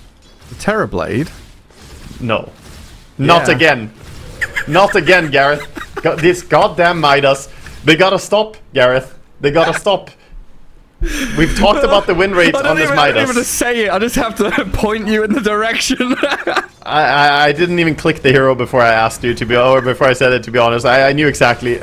I have strong feelings about this Midas. I do not have positive feelings about it. I've looked at win rates. I've talked to statsmen. I know Knoxville is out there watching the game right now as well. Oh, he probably has a few words on this Midas as well. I don't like this approach, but we'll see how the game works out for him. Yeah, it's not looked good. I mean, I think Ramses has been the only one that's maybe pulled it off, but even in the stats, they don't lie. It's not been great. Panda down Ramses bottom, also lost with it. You know, he didn't only win. And the games he won, his teammates were doing pretty fantastic. So I'm not sure I'm going to attribute it to the Midas in those games either. But yeah, we'll see how it works. ET gets brought down there with a nice little rotation, and now bottom tower getting cleaned up by the meta. Verdus Dale on the floor as well. Whisper, he's got his boots of travel, so he can play the wide map pretty nicely. Currently though, EG kind of trying to recover from this early aggression from LGD, just farming back in the camps that are stacked up, take up the little bits of map that they can. This pretty forward ward positioning from LGD in that bottom jungle makes it uninhabitable for EG right now. Matthew's being scouted. He doesn't really have a home down here. They've set up a great safe space there for TB to enjoy. The only way he's going to die down here pretty much is by smoke rotations. So the wards are pretty fantastic. I would like to see the rest of them just evacuate the area and leave TB to his own device, just farming the Ancients and the bottom part of the map. And see some 4-man Dota. They still have their top tower It is being sieged slowly here by Catapult, but it's gonna stay alive for now. Maybe they can hold on to top. Yeah, Undying's going to come plant himself in front of it. And EG not really making a move up there. Yeah. Other item builds, we see TA go for Dragonlance into Deso. Very standard item build for her. Gonna be enjoying this ancient area still. Oh, bottom Mars gets grabbed. Got too many stacks on him. Oh, he misses his spear as well. Whisper finds the solo kill. And he's come out this lane stage dominating.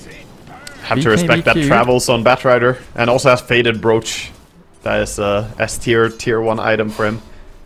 460 move speed. Very quick on his feet. We'll see Small and Panda looking to cover this TA, but down in that bottom rune spot, it's Matthew being caught a little bit. Storm and Shadow Demon would have liked a little more backup there. A third hero probably would have got a kill. We'll see Smile is hunting. Spots why you smile.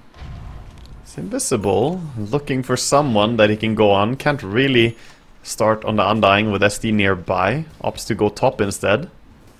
He wants LGD to show a big hero for this Rod of Atos catch. The trouble is Mars does have his blink being delivered now, so the ability to disengage for New absolutely there as he holds onto that top tier 1. Yeah, it's very good. I like the deep ward they have on EG here though, setting up for taking top tower. The ward behind the tower there alerts them to the fact that there's both Undying and Mars up here, ready to defend. Yeah, and it was just like you said, Terrorblade clears out all that bottom lane, does fall back a little defensively into his own Ancients, but plenty of space to play forward into for Shiro. Yeah, he's using a farming meta as well right now, trying to accelerate his farm further as the game is understandably pretty slow right now, so don't foresee that he's gonna need his meta that badly. He just wants to hit creeps, same as the TA is just hitting creeps right now anyway. And little invasion bottom part here. We see a trio of the Undying, SD and Mars going in, trying to get some sentries down and secure bottom part where Mars got picked off by Batrider. And just a massive wall of wards. Sentries, observers all the way from the Twin Gate up towards that bottom rune spot. Even a nice deep ward there watching over the well. And so this is where Whisperers, spent a fair amount of time farming, but currently he is sat back in his fountain, deciding where he wants to head next. Yeah, he's just filling up his mana, getting towards that BKB pretty fast though. This Whisper Batrider is growing rapidly. All the cores are growing pretty rapidly this game. Good farm all across the board. No one really getting far behind. 6k, the lowest on Mars, but even he is pretty farmed for this game. Yeah, the only, significant gap we see is the Snapfire is a little ahead of the counterpart supports. I think it was the mech being built up by Matthew as well, so going to provide that little bit of sustain and burst heal to extend these fights. Very good, with a Meepo healing them all up. LGD the ones to smoke though, wanting to play into this bottom lane. Going with Whisper. a tier 2, Ball Lightning and Arena. Collapsing onto the Batrider very quickly, then disengaging. That's such a nice pick-off as well before he gets towards that BKB, using the deep ward that they have bottom. They even see Panda around here. Storm has a regen rune. Could jump this. He will. Absolutely. Straight on to the Elder Titan. New's there to help set up with a spear as well. Regen still going? Sniped out. You're right. Nothing to say. Just funneling all that regen straight back into his pools. Yeah, he's doing great here on the Storm. Gonna be able to keep farming this area as well as EG. Don't really have big counterplay right now. They're just kind of farming the Ancients even more with TA. Wondering to see when they're gonna start activating. Storm. Must be careful. Wow, that was close on the Athos. It really was. I mean, that's the big thing, right? See, Smile got this Rod of Atos, and he's been lurking, hunting, getting invis runes, waiting for LGD to show, an individual hero somewhere that he can jump on and have a bit of backup from his team. But LGD have been the ones dodging very nicely. Tucking away Shiro, playing as 4, exactly as you called for, making sure making sure that EG don't have those avenues back in. Yeah, he's got that, but he hasn't found anything yet. Here we go though, finding the Undying. Has a little bit of help nearby as well. That's going to be an easy takedown. Only a support, so not really getting a core kill like the Storm on bottom, but the Meepo starting to hunt a little bit more actively here. Pakaz, Deso done. Does stick around down in this bottom lane. Yeah, he's got this one, he's got Shard. Shard is on Courier, so it's coming out. Very useful against the Storm here. Get the silence, could also be really good against the SD to try and stop him from disrupting people. You can break the combo of the Mars trying to ulti and spear someone. There's a lot of usefulness to his Shard in this game. And you've got the potential here if LGD have a sloppy fight to very quickly take down Roshan as EG. If they're in the right place at the right time. Now gathered up mid, just trying to poke forward onto that tier 1, but LGD have brought a number of heroes here to make sure it's not as simple for EG. Yeah, LGD are protecting it and even thinking about jumping something themselves. With this Blink Dagger, always kind of eyeballing if you can find initiation somewhere. There's just so many ways to follow through on it. And pinging it out in that mid lane. They don't have Storm though. Would be very ballsy to go under tower here. Are they gonna go? They're really playing like it. Yeah, definitely considering it. Yeah, no TB, no Storm. Probably lacking some damage here. Yeah, a smoke out from EG now as well. And this is the gank squad. Rod of Atos into kisses and the ensnares. If they can find one of these heroes off in the side lanes that LG are trying to protect and keep farming, could be a Storm. huge pick. I think Storm is going to go into this one. It's going to be hard to get away from. He's going towards the jungle camp though. Maybe if he doesn't go for the lane, he'll be fine. Nothing to say. His sixth sense is completely correct. Do not go for that creep wave, my friend. He plays safely. Gonna back out. Good gank detection radar right there by Nothing to say. Crisis averted. And comes back into mid. And TA, does your radar work? Oh, the spear back across the river. He didn't feel this one coming. The kisses as coverage, but Pakaz being burst down. Good defensive arena there from New as well, just to try and trap EG and stop the advance. No Storm? Chance. There they go, zip onto tower. They've got Metamorphosis going for Shiro here. Currently focusing the objective. EG, they're rallying around this mid-tier 1, kind of posturing as if they want to fight. Without the Templar Assassin, I'm just going to sit back up on that high ground, maybe wait to see if LGD leave a hero alone. They have the BKB on Batrider. He wants to go in and take a fight here on Mars. We'd love to. See Smile. He moves forward. Dangerous territory though, going blind up into high ground, but they get a lasso on the Mars. Drag him back. New, close to death. The final touches there. Whisper does claim his life. A little bit slow on the attempted disruption. Their planet tried to disrupt him at the very last second, but even so, they didn't really have tools to deal with a BKB Batrider grabbing the Mars. Very difficult for him to prevent there.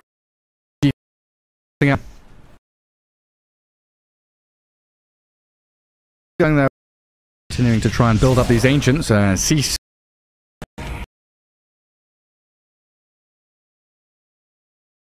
This potentially into that tier 1 mid push.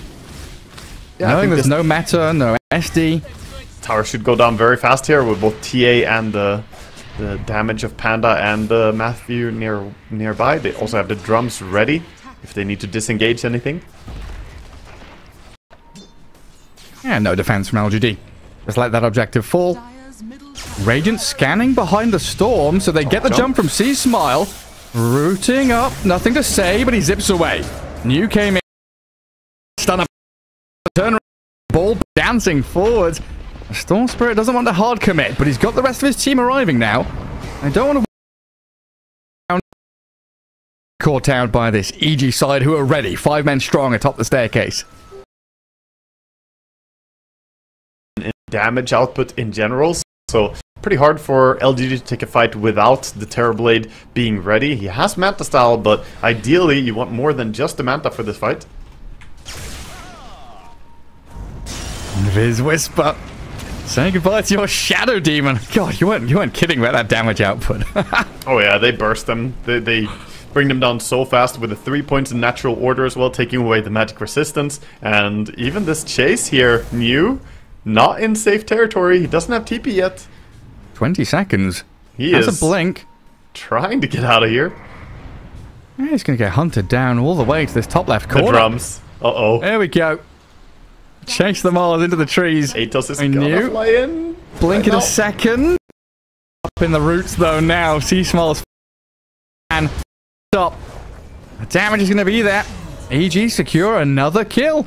You know what? Space created though. He ran all the way to the northwest corner of the map. He made them for a good, 25 seconds there. Multiple heroes. At least his death wasn't that bad. But it is pretty bad for himself, though, in the sense that he was close to BKB. And any death time, of course, delays that even further. Losing some gold there to the death cost as well. Not gonna help him. Yeah, also thankful that there's no Roshan in the top left corner. He's currently residing in his summer home down southeast. Could have been a way for EG to go and grab that Aegis. Oh no, the Midas is ready. But you're in the ancient area. This is another thing that feels bad about Midas. If you ever, find yourself farming just between these ancient camps. Look, he farmed the ancient, and then Midas is still ready, and they're gonna go over and take Tormentor. Then he's gonna farm ancients. Then he's gonna go back and farm the other ancients. It's a long time without being able to use it. And it's his large camp is sentried, right? Yeah. Yes, it's blocked. So we'll see how long this Midas is massive, because it's huge, Gareth. It is. Where's Lacoste? Lacoste is good at counting timers. We need to summon him right now. I think we're working on we're going on a minute soon, I think, on this Midas. Yeah, it's definitely 40 seconds plus. I don't know when the exact starting point was, but even Nothing to Say walks over to that large cam and is like, oh, there's nothing there. Straight to jail, I think, if you hit 1 minute without using it. Yeah. Well, he was close to it. It finally goes back on cooldown. Here we go, another big timing. Mars with that BKB. As we ready ourselves for the Roshan standoff. EG preparing, getting down to this bottom right corner and smoking up. And going through the twin gate. Yeah, Smoke can go top right now, looking for a pickoff. Thinking about if they can find this Mars perhaps, but he TP's bottom. This could be bad for EG as they get completely bamboozled. Nobody is top. Smoke now going towards the Roche. LGD with a more direct move. And the scan on Pakaz as well. They see Meeples. They see Meeples on lane. They see Panda first as well. Blow him up, completely gone. Now EG trying to react and come down bottom. They're pinging out this twin gate, and they do get the ensnare on the Storm, catching him with the lasso, and the kiss is over. And there's Nothing to Say. Storm rooted up, but the banish disrupted and saved. The turnaround with this TB metamorphosis, they've got Nothing to Say out of there. Inside that arena, EG couldn't find their man. A double kill for Shiro so far, and Matthew's going to be the third. A triple up, and Meepo's caught, stunned up and killed. The ultra kill there for Terrorblade. LGD crash down on EG and secure the Roche pit. Wow, they try to move towards top, but they ultimately were showing heroes bottom as well, pretending that they were there, but they didn't have enough heroes nearby. They didn't even jump the Meepo at first on LGD, thinking that surely they're smoked right behind them. This is a bait, but in fact it wasn't. They get a clean takedown immediately there. The SD disruption just in time on the Storm. It looked like he may have been a little bit too far away, but he had the Ether Lens, had the extra cast range on that disruption, allowing him to save the Storm, keeping him safe in the nick of time. A pretty big blow to EG there. You can see what they're trying to do, play into their vision top, trying to find a man up there that would, all but secure them Roshan or try and force a buyback. Sometimes it's just better to stick to your guns, hold that twin gate near the Roche pit. Look for the fight proper. Looks now like they're just going to be very, very comfortable with this Aegis in hand on Storm and back to farming using the triangle here. We see a smoke again by EG. Not deterred by the Aegis as they have great vision for ganking this Storm. He's under 2 wards right now. Does expend quite a bit of mana to jump over to the camp. Lassoed up by Whisper. Aegis going to get taken down here. And LGD's response nearby is to bring Planet across, but look at Whisper's positioning. He doesn't care about the Storm kill. He knows the rest of the team has that covered. He beelines it straight for Planet. Yeah, he made the crucial move there, shutting down Planet, not allowing him to save, and maybe they can punish him too, but it's a bit deep. But if Whisper didn't go towards that direction, the SD would probably have gone the disruption save on the Storm again there. So avoiding a crisis, Whisper playing clutch as we always see. I feel like every game we watch EG, Whisper is just delivering. He's such a solid player. Right, yeah, you're very consistent. Always pulling out the flashy plays. Keep his team in the game. And LGD, that Aegis immediately expiring. How big of a deal is that for them? Because it felt like they were meant to be getting out on the map, killing off tier 2s with it. They were. I think it hurts a lot to lose an Aegis for free like that. At the same time, though, they kind of got that Aegis when they shouldn't have, if that makes sense. So it was an advantage that they didn't expect to have probably at this point. The game is basically dead even right now, and they're still in a good spot even though Storm doesn't have Aegis anymore. It was just a good rotation, playing under your own vision, and Storm farming a bit dangerous area of the map there. Pakar's getting pretty big. Silver Edge on top of that blink. Tons of mobility for him. It's always so amusing nowadays, like seeing Silver Edges on some of these Invis heroes. The crit, the extra damage, always very handy to have. As we do see Snapfire getting caught up in the spear stun. Shiro continuing his streak, getting involved with an illusion. Yeah. His main hero's top. He's just last hitting, you know, using his illusions all over the field. But yeah, pushing out top as well as Batrider is gonna Firefly all over that and get a lot of gold from those illusions as well. Nice bit of money. Ooh. Mars in danger. Blinks. We tried the trap Psyblade trick. New just a little bit too quick with the blink. And next up for him, Assault Cuirass. It's been pretty damn nice here from News Mars. Quite often we see hero in particular with the blink dagger build kind of fall off in terms of scaling. But he's kept up there, farming nicely, getting the kills, and really connecting with every team fight beautifully. Mars is gonna lead. Straight onto C Smile, but the action he wanted. Meanwhile, the TA just 3 hits to dispatch without undying. Nothing to say. Gonna get some revenge and take down the Snapfire. Meepo, very aggressive. C Smile has got the Aghanims up, so Mega Meepo's there. He's caught up though with a spear across, connected to the tree. Shiro with the damage. He's gonna drop down from the totem pole. C Smile, no. TA got out, she blinked backwards, and then Meepo blinked in. Now, New gets a connection here, gets ET. And finds Panda, using this metamorphosis to the fullest. Very good blink. Kill, tier 2 tower. Yeah, the blink away there by Whisper. Alive. Oh yeah, they start with the banish. And Pakar's, he's got the blink at the very end of that refraction. Into the Silver Edge. Nothing's on it. It wasn't even the refractions allowing it to blink there, it was the barrier actually that gave her the damage block towards the end as the refractions ran out. Whisper's finding a lasso onto New. Things are getting a little bit scrappy now. From one side of the map to the other. LGD, yeah, they win a fight, get a couple of kills, but EG still striking back. Yeah, they got the tower at least. The MD, so the move was still very decisive and very important for him to open up, and they protected mid tower. At least EG though, on the back of another good lasso, get something for themselves, keep building, and we see Whisper going for an Octa Reen Core here, trying to get himself to have even lower cooldown. Might see him scale in to be a bit of a damage dealer towards late game, as well as Batrider with 20 and 25 talents can do a lot. Yeah, and he stole one of the tokens from them as well. New killed off that creep camp. Oh, did he? A tier 3 token grabbed up by Whisper. Pretty big deal there to lose. Yeah, to lose a tier 3. Look, he's got 6 items in the shop for them.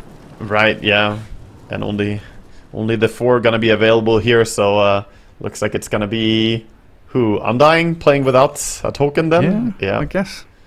So he's stuck. Well, he has Gossamer Cape against TA. That's honestly as good as a tier 3, even tier 4 token. We saw one of the teams yesterday, who was it playing? Enchantress running the Gossamer Cape even when they had tier 4 items.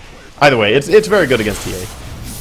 I think I say, and New, pairing up yet again. Long range initiation, comes straight on forward. Pakar's towing the line there. I want to give a little bit of a mention to itemizations that are happening now, because there's an important thing to note that there's a lot of physical damage on EG, and they're playing with ET, so they have the minus base armor reduction with his aura, and they're running TA and Meepo, who right-clicks a lot, but itemizations over on the side of LGD right now. They have Shivas on Storm to give himself a lot of tankiness. They're also going for that Assault Cuirass, like you mentioned, on the Mars, and TB has very good base armor, and of course ET can remove that, but he also has Satanic for survivability, so pretty risky to try and commit for him. Basically, all their 3 cores are becoming really, really hard to burst here, and that's when ST has an easier time saving them, keeping them alive. I love how LGD are itemizing this. And just making sure they can't get completely burst down. It's like that initial salvo from EG is so powerful. A Rod of Atos, a lasso, and that physical damage from TA. You survive through that, extend the fights out, get more TB illusions up. We have the Whisper. Dire scan, but there's the jump on Shadow Demon. Whisper knows his target. Nothing to say, silenced up now as well. I think that's the TA trap catching him, allowing the ensnares from the Meepo to arrive, and nothing to say, just about zips away. Shiro and New on the right-hand side. They pop BKB on Mars, and they're disengaging hard. LGD lose the SD and the Undying. Realizing they couldn't fight into that when the snap jump comes in from EG. You've got nothing to do but run. Yeah, getting vision on SD there was very crucial for them, and the moment that he sees him, his eyes just light up on Whisper. He knows if he gets him, that should be a perfect fight. Storm lucky to get away there, as Meepo, of course, having the Rod of Atos and the quadruple ensnares as well, and even a TA trap silence there for a while, but gets himself to safety. Picard's the classic, the mango spam. Stay out on the map. Keep yourself going. See, Small's going to find a nice juicy wave up top as he finishes off his Scythe of Vice. And next time he sees the Storm, I don't think Nothing to Say is going to be escaping. Yeah, definitely going to be very hard to get away from this Meepo as he has 6 different disables against you. Basically, C-Smile's only job here is to keep the Storm locked down. Storm, on the other hand, though, not going for a BKB, not building more survivability against the Meepo, instead going Aghanims, trying to go for a counterplay. If you're going to try and Earthbind me non-stop, I'm just going to pull all of you, and then during that time, he can jump out. So it does allow him to have a bit of defense from the Aghanims as well, and of course the aggressive potential of it is very good. Absolutely. ET sends the Spirit through, and we'll find some heroes bottom. I mean, Roshan's up in 10 seconds. It's 2 minutes till night. LGD in the proper spot down here. Smoking up as 5. Anybody home? Evil geniuses? They're pinging it. I think they want to bait it. Pakas is going up, but they're coming behind him. And defend your TA at all costs. It looked like LGD, you know, if no one showed up there, maybe a consideration of just poking the tier 3 a bit, but they'll get the catch on the Batrider. Whisper comes out of his base, gets blown up. Hando with the sleep and the splitter, still stuck inside the arena, gets taken down by Nothing to Say, who zips into the base. He was looking for the +1. Currently broken and rooted though as Pakaz blinks away. Now the high ground push comes and a spear catching TA. Oh, they shred through Pakaz so quickly. The crits out of this TB make her disappear. And she does not have buyback. She's dead for 80. They're trying to chase now with Whisper, but you can't really fight into this without your TA. The meta is gonna run out soon, so I'm not sure if they can maybe contest Roche on the side of EG, but again, losing TA there, that's 23,000 net worth on the sideline. I think you just give up Roche here. They're smoking out. Okay, I mean, EG, this is risky. 1 minute, no TA. LGD almost in the pit, but deciding they're going to hold the Twin Gate high ground. That's smart. Feeling it coming. Very smart. Play disciplined here. LGD, no reason to risk it here and lose as they don't see any hero on the field. I think the smoke was detected by their ward, right? I don't think they went back to smoke it. Yeah, and Meepo also showed himself on that bottom lane. Like he had a smoked Meepo and then all the others proofed onto it that showed. They probably had a pretty good idea. So they're gonna back up, not gonna get Roche out of this, but as EG respawn, they'll definitely want to take Roche themselves. Still not that easy to do though, as Arena is coming off cooldown, BKBs are ready again, and we might see LGD contest it with the meta only 55 seconds away. Shiro just continues farming. Handamide is kicking in big time. The Terrorblade level 22. Looking towards a Bloodthorn next. Got himself his shard as well with the Satanic. It's, you know, not a shard that a lot of carry players will buy on Terrorblade unless you get the Satanic. When you have the Satanic, you can pay the health cost and it's completely fine. Oh, they're trying to not let Roche leave? I mean, he's gonna leave eventually, guys. Is this bug still there where if you stun him on his way, he, like, tries to come back? Oh, this is so risky. They got TP top. Sorry, it is very tense. He's gonna go into the top left corner. And EG swiftly TPing up here. LGD, they're in position. They're taking it super fast. It's going down. It's going down incredibly quickly. I mean, I think EG have realized they don't have a chance to get in there in time. So Aegis for Storm. I think that bug is fixed, the teleport bug. But I have seen some random games where Roche also just starts walking all over the field, back and forth. I'm not sure, man. I'm not sure what's going on with Roche. Ever since he got 2 homes, he got kind of weird. Yeah, I was just wondering. Oh, Templar Assassin completely caught. Cars was out here farming alone. New and Storm there on their man, and Matthew tries with a cookie play over the arena, but Picard is still dead. A minute and a half with no buyback in sight. He denied a bounty room before he died. But yeah, he goes down again. Great play under your own wards. These wards are crucial, just going for kills. The vision is beautiful right now for LGD. They have some vision top on the Lotus pool. They have vision bottom to facilitate the push, and even one rune ward down. Now TA down for 60. Nowhere close to having buyback, by the way. She's been buying out all her money for that Silver Edge and Butterfly. And LGD straight up to high ground. She's in the TB's backpack, pops the Demon Zeal, and goes wild on the buildings. Even running forward past the barracks.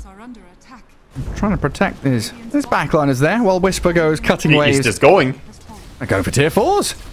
Yeah, why not? There's no TA here to play. I mean, EG in a this could be very decisive scenario. This could just be game. They have to slow them down. They have ET for stomping, but 30 seconds, something has to happen here. They can't just wait. They need Whisper. LGD going for the jugular. Tier 4's down, the gobble up, toss forward, trying to get the Earth Split on the stomps down, but they blow him up. Panda's gone, disappears. Meepo in trouble as well. Oh, they've got a lasso dragging in the TB towards Fountain, but Shiro's protected. Lotus Orb on him, nearby the tombstone, and it looks like LGD might just have this one. C-Smart's trying his hardest to battle into them, but he's gone with buyback available. Could return to the battlefield. But a difficult spot for EG. They will jump in with a TA now. Look to kill off, nothing to say. That's Aegis claimed up, but new with the arena and the throne still being focused. Backdoor regen starting to kick in. Evil geniuses, they lose the TB's too strong. Matthew, and that's it. The TB is too strong. Wow, Shiro, what a choice. Shiro is second ultra kill of the game, closing this series out with a rampage. What a choice to go for the finish there. Not a lot of teams would actually have the balls to make that play right there. That was a team playing to win, Gareth. That's a team that doesn't want to have this record that they have right now with, you know, losses, draws. They want a 2-0, and they get to 2-0 in a beautiful fashion, finishing up the game there. I want to say they played a really, really stellar game there. Overall, their rotations were really good. They didn't bleed too many kills despite Whisper. There we see the cliffening, the RTZ moment. Yeah, I mean, you made a point. They could have left him there. Observer on high ground, no TP ready. I'm telling you, man, leave him there, you know, just camp his courier. It's absolutely ridiculous. You can't pass TP scrolls with heroes anymore, so you have to get there and give a courier TP over him. Well, there's a good rotation from New coming in. Got himself a double kill, and really was able to kind of pivot into these big team fights with this Mars. Great disruption saves from Planet throughout this game as well. So many times, nothing to say, was inches away from death. Just saved up by the bubble.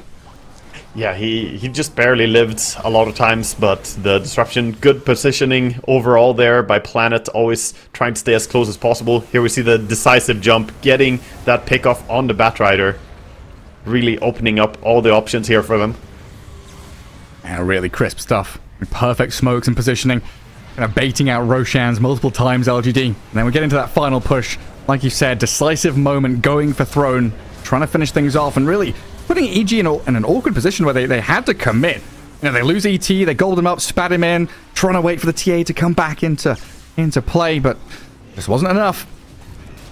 Yeah, no, it was very difficult for TA, but it's also TA versus Terrorblade. It's a really rough matchup. She doesn't do well against it. In general, high armor targets are hard for TA to deal with, and the itemization by both Mars as well as the Storm trying to get the armor up there, staying alive.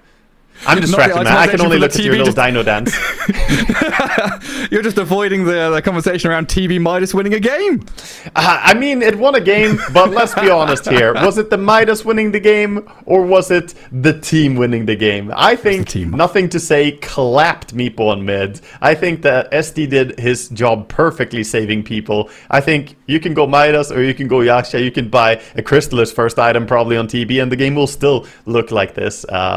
But Shiro did play great, I will say. I disagree with his itemization, but his gameplay was stellar. 12, 1, and 5. Just messing with the stats. Yeah. He's just messing with the stats, messing with our minds. But yeah, like you said, a vital victory for LGD with this 2-0 over EG, keeping their hopes of playoffs alive. As EG still middle of the table, still nobody out, nobody relegated out just yet. does round out our third series of the day, as we'll have a quick break before we return with what I believe is going to be Aster against... No, oh, I'm looking at the wrong... Talon against Shopper.